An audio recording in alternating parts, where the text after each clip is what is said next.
what's going on? It's your boy, Uncle Demi. Back with another banger, man. Back with another banger. Now listen, Sharpshooting Facilitator. Definitely a build that you don't see out there on the courts, but to be honest with you, I don't see why not. There's a lot of pure sharpshooters out there on the courts right now.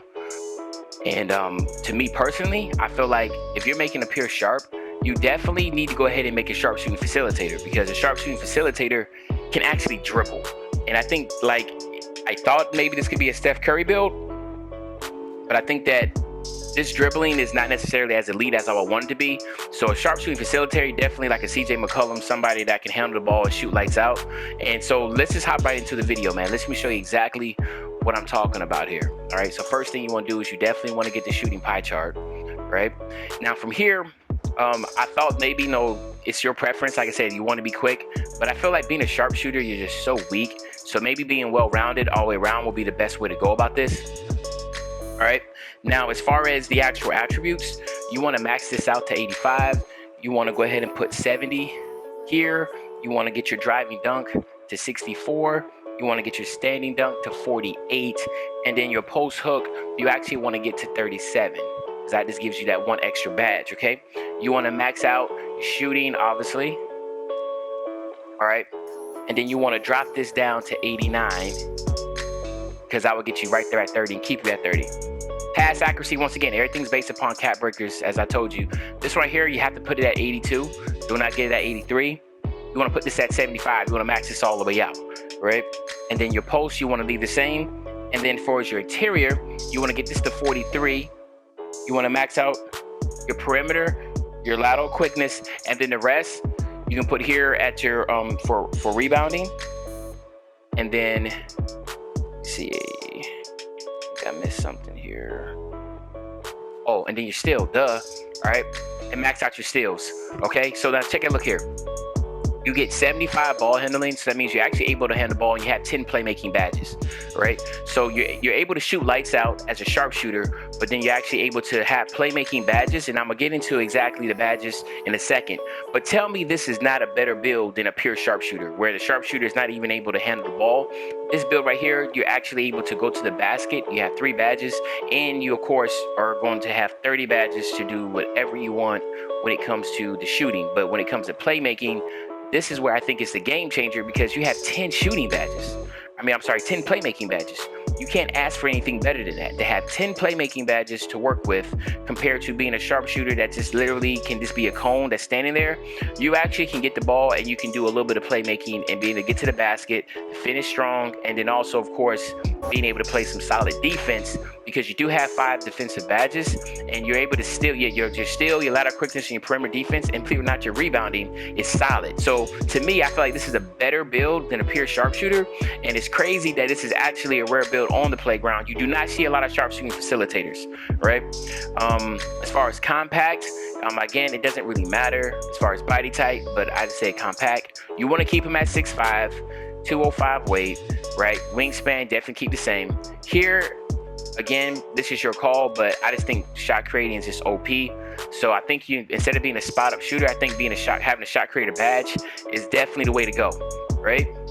There you go, a sharpshooting facilitator. Now, Devin Booker, CJ McCollum, and Pete Maravich. And actually Pete Maravich was a light out shooter, and he could dribble his ass off. So there's no ifs, ands, or buts about that. I actually don't have any gripes against these similar to. Low key, I think they're getting better with the similarities, because in the beginning when I was doing these builds, I'm like, wait a minute, these have nothing to do with that. But yeah, so this is sharpshooting facilitator. Let's go ahead and test out this build. Let's give you some ideas real quick on what badges I think would be the best for this build. And here we go. All right, so of course you want to max, just max out, doesn't really matter. Finishing badges, again, I think that maybe Giant Slayer would probably be the best badge to have on that. And then for your shooting badges, you definitely want to go catch and shoot. You want to go green machine. Boom. Boom. Shots. Deadeye. Quick draws, probably going to have that on gold, and then tireless score. That's ridiculous, man, the badges that you get with this. And actually, let me take the hot start off. I'm tripping. Put that on range extender. All right, so And then the reason why I say tireless shooters because fadeaways are still OP, so you want to be able to still be able to do your fading shots. That is the way to go. Hot Zone Hunter is extremely valuable badge. If you don't know about it in your shooter, you need to get your hot zones and use your Hot Zone Hunter. That is no ifs, ands, or buts about it. Green Machine is ridiculously OP also. You get your first green, and then all of a sudden it seems like you're greening the rest of the game, all right? I don't see anything else on here that you really need because the way that you're probably playing, and if you can play as a point guard with this build if you're just careful with the ball. So I feel like this is the best setup for that. When it comes to playmaking badges, definitely want to go with the Space Creator, the Quick First Step, Stop and Go, all right? And the reason why I say these are important because you're going to be working off the screen. If you want to use Unpluckable, by means, go ahead. You're not going to be getting ankle breakers. So, I mean, Quick First Step is important when you get this. You want to shot the Space Creator because when you get takeover, you want to be able to create that space, and then Stop and Go. And like I said, Stop and Go is this again. It's another badge that is very important, especially when you get through the pick and roll and you have that mismatch where you're on the center. Stop and Go becomes ridiculously OP, right? And like I said, Unpluckable is a really good badge, but at the same time, you're still getting plucked a lot on this game. So until it's nerfed, Unpluckable is important. But again, this is what I'm thinking, all right? And the cool thing is you actually have 5 defensive badges, so you can actually go gold clamps. And then for me, I was thinking that maybe you want to go silver pickpocket, right? Or if you feel like you have additional screens, then go big dodger, right? So I know I'm trying to be a little bit quicker in these videos to keep them shorter, kind of be nice and sweet and get straight to the point. I will be honest with you, I'm enjoying all the love that I'm getting. I see that more and more of my videos are starting to be liked. I'm seeing more and more comments, a lot of positive vibes. And again, you know, please subscribe, please drop the likes, please drop that lock emoji if you made it this far in the video, because of course, that's letting me know that you are, you know, watch the video all the way through, and then you also, you know, you're showing me some love and for the lockdown community.